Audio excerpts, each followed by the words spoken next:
well, it's time now for the Newsmax Now Roundtable. Here with us, communication strategist at Citizens for Self-Governance, Tamara Colbert, and Democratic media strategist Franco Ripple.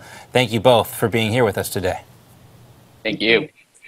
All right, guys, this past Friday, presidential candidate Donald Trump made a comment, maybe you've heard about this, about Megyn Kelly, that has caused kind of a ruckus, right, for its lack of clarity. But with all eyes on the Trump-Kelly feud, Newsmax is digging deeper into the story. We want to take a look at an interview Howard Stern conducted with Megyn Kelly back in 2010. Take a listen. Those are real. Yeah, these are real. I mean, they don't look fake, please. Wow. You know what's funny is when I got pregnant... You're a C-cup, aren't you? You are. My husband calls them killer bees. He used to call them the killer bees, and then when I got pregnant, they became swimming seas, and Doug was frolicking in the ocean. Really? Well, there you go. Now, after seeing our Newsmax.com headline, Donald Trump actually responded in a tweet saying, "Oh, really? Check out innocent Megyn Kelly discussion on the Howard Stern show 5 years ago. I am the innocent, pure one," says Trump. Well, Megyn Kelly is on the mind, obviously, as we look at this. Tamara, what's your response to all this?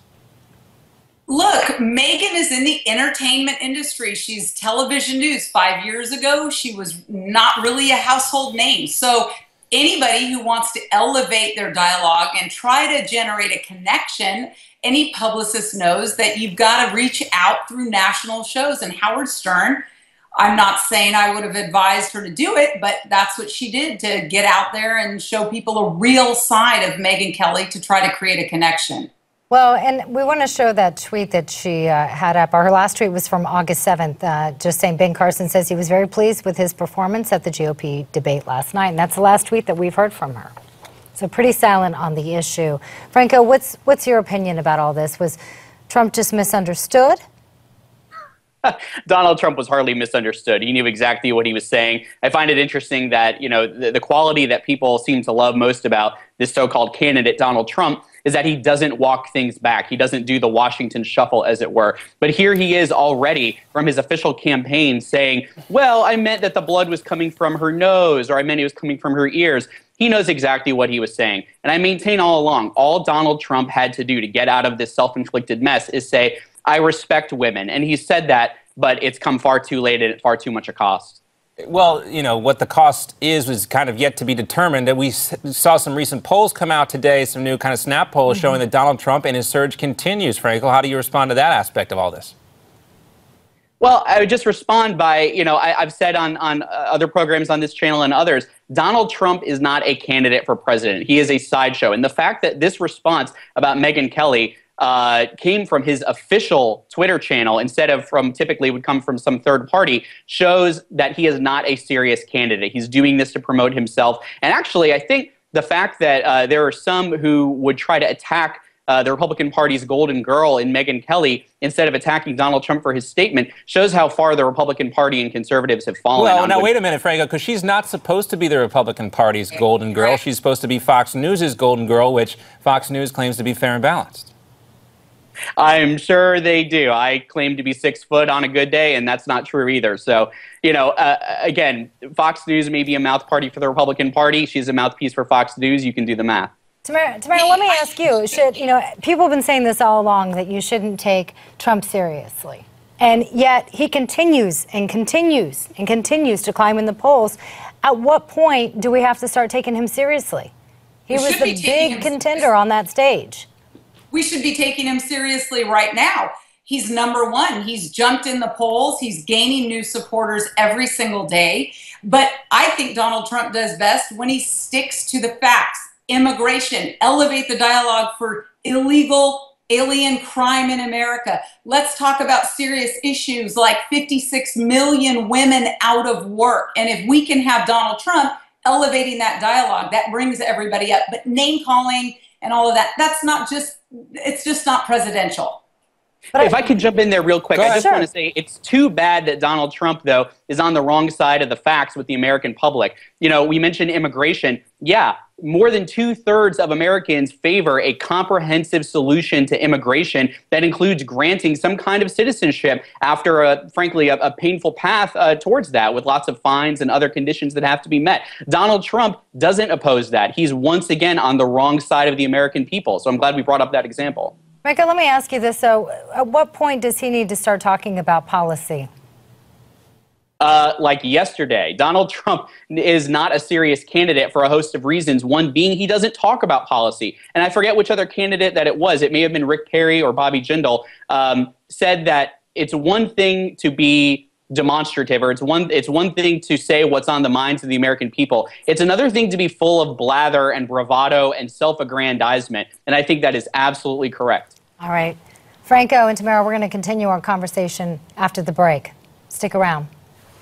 Well, much more to come. We're going to talk about Bernie Sanders and that Black Lives Matter outburst there at his recent political stump speech. But we also want to talk about that hat that Donald Trump has been wearing out on the campaign trail. Everyone seems to want one. With America, Make America Great Again, the slogan, it has become a sensation. In fact, the sale of the Trump cap is now off the charts. You can get your very own Make America Great Again cap, which is a $25 value, free with this offer. Just pay shipping and handling and go to newsmax.com/TrumpCap, or you can call 1-800-485-4350. And we come back, we'll be taking a look at some of those key sound bites from the Sunday talk shows. We watch them so the folks at home don't have to.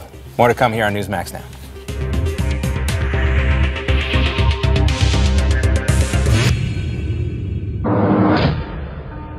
Roundtable conversation with Franco Ripple, Democratic media strategist, and Tamara Colbert, communications strategist for Citizens for Self-Governance. All right, guys, we want to talk about somebody else other than Trump. Black Lives Matter protesters shut down a Bernie Sanders campaign event in Seattle this weekend. Take a listen. If you do not listen to her, your event will be shut down right now. Well, Franco, are you surprised that these protesters have taken issue with Bernie Sanders, of all people? Why is he the one bearing the brunt of this particular protest? Well, I think it's a matter of timing and circumstance. I don't think it's that they're taking particular issue, and I certainly can't speak for the movement. I don't think they're taking specific issue with Bernie Sanders as much as it was a great opportunity to express some frustration. And guys, let's think about it. This is an enormous vein of frustration in this country. The long history of racism that is still, frankly, alive and well in this country. And, yeah, no, I get that part of it, Franco, but Bernie Sanders is not the guy who you need to be targeting. He is leading their charge. He's talking about income inequality, which is one of the big issues of the campaign as it relates to these types of issues. You're absolutely right, but as was just said on this program, when you are trying to bring something to national attention, you go where the national attention is. And Bernie Sanders is drawing huge crowds, as you guys said in the lead, record crowds for a presidential campaign. So, maybe they felt that that was an appropriate place to do it. I agree that he's not the candidate. Neither are any of the Democrats in the race, the candidates that need to be perhaps lectured about race relations in this country. Right. It's a matter of convenience, according to you. All right, let's talk about another big story today. Kind of go off politics just a little bit. We want to talk we can about get political with this. Yeah, you can, but we're just going to talk about the facts right now. Nothing but the facts. The city of Durango, Colorado, has declared a state of emergency after an EPA crew dumped mine waste into the water. Take a listen to local residents reacting to this spill. It's supposed to be huge. You just saw this big ground kind of water coming down, which is really unusual for this time of year. Usually it's pretty low and pretty clear. It's definitely not how the river's supposed to look. Have you seen video of this? It's just awful. But what's infuriating here, Ms. Colbert, is that this is the EPA's own workers here who made the mistake. These are the people that are supposed to be protecting these bodies of water from incidents just like this. What does this tell you about an organization like the EPA when they're the ones making these types of mistakes? Well, again, government is the problem, doesn't solve problems, creates more problems, and we can see that. I was actually on the Animas River on Wednesday morning while the spill was happening upriver. What I find very curious is the fact that the EPA did not talk to any city officials or state officials until 24 hours later after the spill. So I can imagine they might have been up there wondering, okay, what are we going to do now? We just had a boo-boo. Oops, we've released 1 million gallons of toxic waste into the Animas River.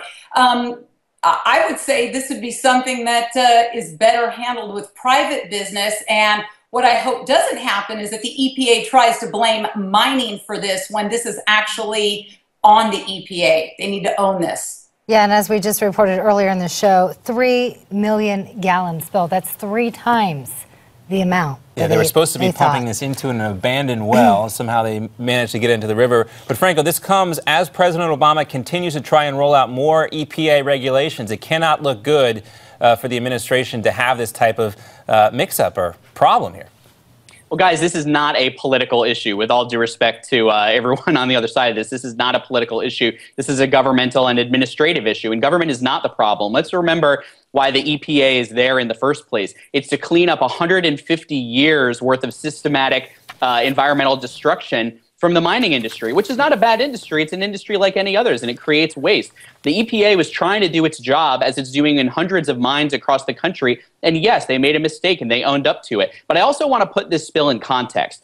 Not that it wasn't a huge mistake, not that that waste isn't going downriver. And by the way, the delay could be that the EPA wanted to know what they were looking at and talking about before they spoke to other officials. Let's put this in context. 3 million gallons, it's about 5 Olympic-sized swimming pools. The biggest mine spill of all time came last year. It was 1,000 times larger at 3.8 billion gallons. The Deepwater Horizon spill, which is different, it was an oil spill, that was 210 million gallons, 700 times larger, or I'm sorry, about 100 times larger.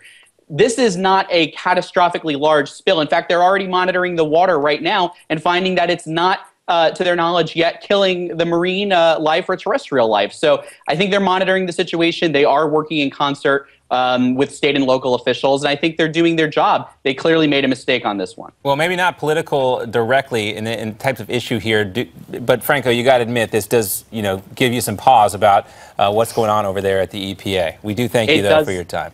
Franco Ripple, Tamara Colbert, thank you so much for joining us here on Newsmax Now.